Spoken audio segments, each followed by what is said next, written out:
Samajwadi party से सपा सांसद जियाउर रहमान ने वक्फ बिल पर सदन में ऐसी स्पीच दी, सदन तालियों से गूंज उठा।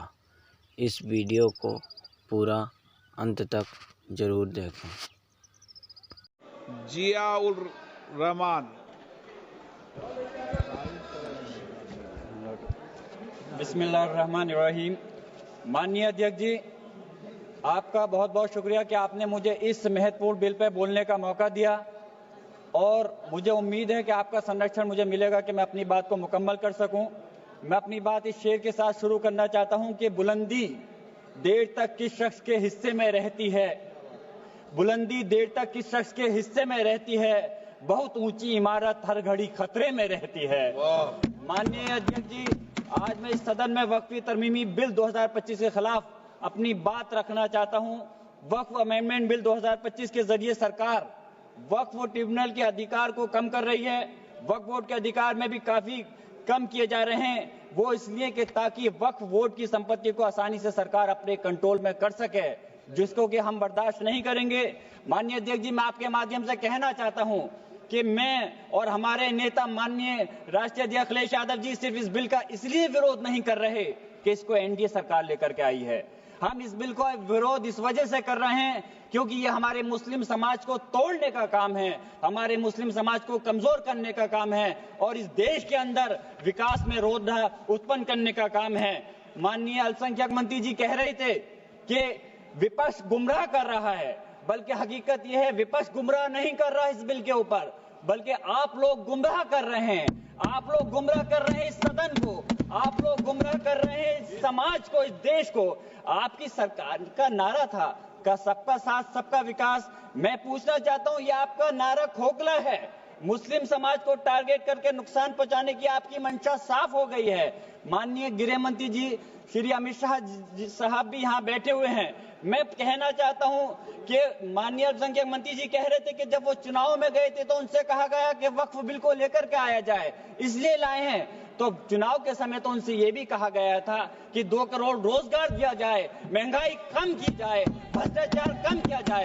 हमारे लोगों को उस चीज की जरूरत है, वो क्यों नहीं देते? मैं कहना चाहता हूं कि इस देश का मुसलमान दुश्मन नहीं है, इस देश का मुसलमान वफादार है, इस देश की तरक्की चाहता है, इस देश का विकास चाहता है। और हमारे बुजुर्गों ने लाखों की तादाद में इस देश को आजाद कराने के समय अपनी जान माल की कुर्बानियां देकर के साबित किया था।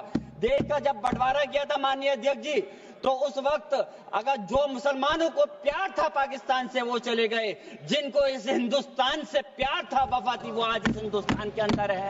हम इस देश के दुश्मन नहीं, हम इस देश में नौकर भी नहीं हैं, हम इस देश के मालिक हैं और हम चाहते हैं कि सब लोग मिलकर के, सारे धर्मों के लोग मिलकर के इस देश की तरक्की की बात करें। मैं पूछना चाहता हूं कि मुस्लिम के 5 साल मुसलमान होने के बाद प्रॉपर्टी को वक्फ कर सकता है? कैसा मजाक है ये? किस प्रकार की बात है? महिला सम्मान की आप बात करते हैं। अरे महिला सम्मान के अंदर तो पहले ही 2 महिलाएं बोर्ड के अंदर रहती थी। आपने कौन सा नया तीर मार दिया कि कौन सी ज्यादा महिलाओं को आप अधिकार दे रहे हैं? मंत्री जी भी कह रहे थे कि तमिलनाडु और केरल के लोगों को कहना चाह रहे थे। मैं पूछना चाहता हूं, याद रखना, यह बिल इतना खतरनाक है, हमारे सारे समाज को तोड़ने का काम कर रहा है और बिहार और खासतौर से आंध्र प्रदेश की जनता आपके सहयोगी दल को कभी माफ नहीं करेगी अगर वो लोग इस बिल पर आपका साथ देते हैं। तो मैं कहना चाहता हूं, कमाल की बात तो यह है, मुस्लिम समाज को हक देने की बात वो लोग कर रहे हैं जिनके पास 240 सांसद होने के बावजूद एक भी मुस्लिम सांसद आपके पास नहीं है। आप बात कर रहे हैं, मुझे अफसोस है कि आप इसकी बात कर रहे हैं। सत्ता पक्ष के लोग मुसलमानों की तरक्की की बात कर रहे हैं। आपके मुंह से ये बात अच्छी इसलिए नहीं लगती, मुसलमानों को उत्तर प्रदेश हो या हिंदुस्तान का कोई सा हिस्सा हो, उन्हें नमाज पढ़ने से दिक्कत है। माननीय अध्यक्ष जी, बस मैं अपनी बात खत्म कर रहा हूं। अजान से दिक्कत है, मदरसों से दिक्कत है, मुसलमानों के कारोबार से दिक्कत है, मुसलमानों की स्कॉलरशिप को बंद कर रहे हैं और उसके बाद वक्फ के माध्यम से मुसलमानों को हक दिलाने की आप बात कर रहे हैं। मेरा कहना है कि क्या देश में माननीय न्यायालयों के अंदर पहले से मुकदमों की कमी है जो नए इस बिल को लाकर के नए जन्मों को विवाद दिया जा रहा है?